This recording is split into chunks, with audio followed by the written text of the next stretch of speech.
ότι ανέστη Χριστός ο παντοδύναμος.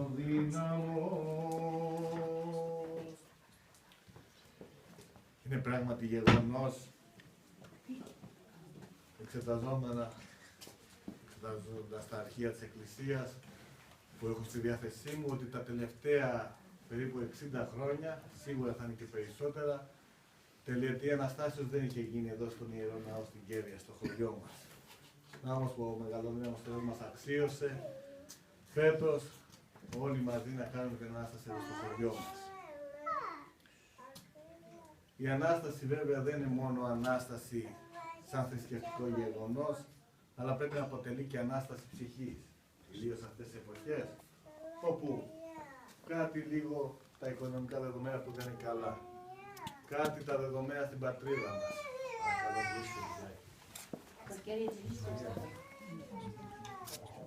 Κάτι λοιπόν τα δεδομένα στην πατρίδα μας που βάρεται από πολλούς ορατούς και αόρατους εχθρούς, μας κάνουν να έχουμε έρθει σε ένα στάδιο όπου ο κορισμός είναι πάρα πολύ φανερός. Και όλοι ζητούμε μία δυνατότητα επανεκκίνησης. Και για ψυχολογικούς λόγους, και για σωματικούς και για πνευματικούς. Η Ανάσταση του Κυρίου μας είναι μια καλή αφορμή για να γίνει αυτό. Ανάσταση σημαίνει όμως και σε εμάς τους ίδιους. Κανείς δεν είναι Άγιος αυτές τις εποχές. Ούτε εγώ ο παπάς, ούτε εσείς λαϊκοί.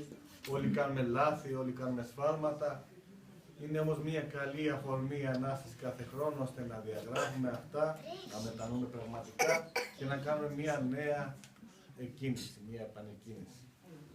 Πραγματικά μέσα από την ψυχή μου εύχομαι όλοι σας να έχετε Ανάσταση ψυχής, υγεία στις οικογένειές σας που είναι το πολυτιμότερο των αγαθών, γιατί είδαμε τα προηγούμενα χρόνια που ήταν τα καλά χρόνια, ότι και λεφτά υπήρχαν και όλα υπήρχαν, όμως η υγεία που είναι το πολυτιμότερο των αγαθών δεν αγοράζεται.